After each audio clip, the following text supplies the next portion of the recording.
السلام عليكم ورحمة الله وبركاته. ازيكم عاملين ايه يا احبابنا؟ طبعا اقول لكم على حاجة، خبر خطر جدا. لا انت ما ينفعش تعملها. يعني طبعا عن الحقوق الطبع والنشر على اليوتيوب على التيك توك. يعني ما ينفعش تضيف اغنية من عندك من على التيك توك، ولا من على الكاب كات، ولا من على الانشوت. ما ينفعش تضيف من على الانشوت ولا كاب كات ولا فوتوشوب حتى. لا، اول ما فيديو اتنشر وانت بتضيفه من على انشوت او من على كاب كات، بعد ما يتنشر يا شباب، نستنى حضرتكم يا شباب يا حبايبنا. من بعد ما نشرت الفيديو انت بتلاقي الفيديو حقوق طبع والنشر، عندك معلومات حقوق طبع والنشر، يما تحلها او يما تمسح الفيديو. لازم تحلها. لو انت عرفتش تحلها، السؤال سهل، بعد التحديث من اليوتيوب بشكل مستمر فانت بتحلها. بدل من على الكمبيوتر، زي على الكمبيوتر كان فيه حطوه على الاندرويد، على الجهاز، على الموبايلات الجميع الهواتف، فانتوا طبعا بتحلوها بشكل سهل. يما ترمي الاغنية مثل الكلام، كلامك هو اللي يكون موجود بس، او يما تعمل تعديلات، او يما حاجة تانية.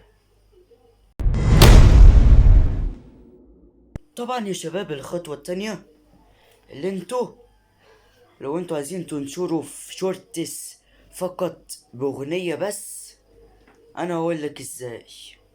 اول حاجة اللي انت تضيف الصوت من اليوتيوب من خلال استخدام الشورتس من على اليوتيوب. طبعا اول حاجة تحط اغنية اللي انت عايزه، وبعد كده بعد ما تحط الاغنية هتلاقي في تسجيل الصوت. في تسجيل الصوت، انت بتسجل صوتك على الأغنية. طبعا يعني انت تحط الأغنية من خلال الشورتس من خلال استخدام اليوتيوب، وبعد بقى بتنشره. انت هتشوف اللي هيحصل في الآخر على اليوتيوب. وكمان مش هتلاقي عندك حقوق طبع والنشر على اليوتيوب. طبعا انت مش هتلاقي عندك حقوق طبع والنشر في خلال الشورتس. يما لو الفيديو بالطول، فيديو بالعرض، ما ينفعش تنشر عليها خالص على الأغنية، تضيفها. ما ممنوع تضيفها من اليوتيوب ولا من الشورتس لشورتس عادي. شورتس عادي تنشر عليها وانت بتضيفها من شورتس. الخطوة التالتة اللي انتوا لو عايزين تنشروا عليه فيديو، عليه أغنية، فيديو بالعرض مش شورتس، لا فيديو طويل مثلا بتاع 10 دقايق 5 دقايق، انتوا لازم تبحثوا على هذا الأغنية، تكتب بالانجليزي نو كوبي رايت، يعني لا هو تبع النشر. تكتب نو كوبي رايت، نو كوبي رايت، وبعد ما تكتبه هتلاقي اغاني عندك كتير مش حقوق تبع النشر، وتضيفه من على كاب كات او انشوت. بس فعلا لو انت لقيت الاغنية دي مش حقوق تبع النشر، اضيفه، ضيفه على طول، وخلي قلبك جامد وعظيم. يما لو انت مش عايز تنشر باغنية وتكون محتواك حلو وجامد وكمان بتتلخبطش فيه، لازم تكون مستمر محتواك قوي.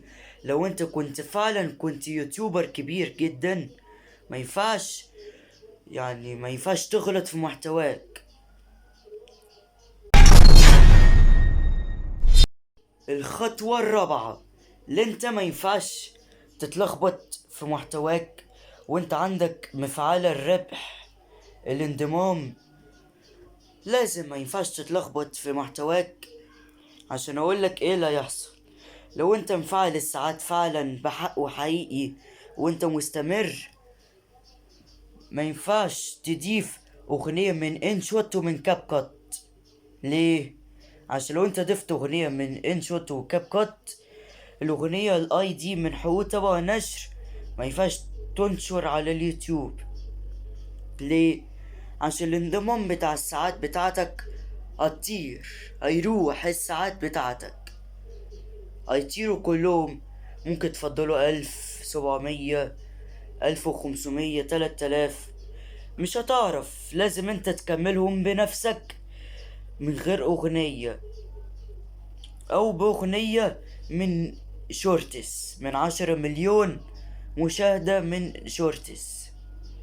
لو انت فعلا حققت، لو انت فعلا بتحقق الشورتس مشاهدات 10 مليون على مشاهدات، يبقى انت فعلا ذكي.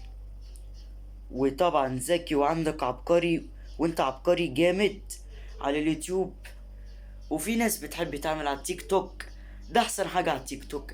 انا عندي قناة على التيك توك وعلى اليوتيوب بس، يعني لو شفتوا رابط على التيك توك عندي، عملوا لي متابعة على التيك توك. طبعا يا شباب، باي باي انا دلوقتي طبعا يا شباب، السلام عليكم.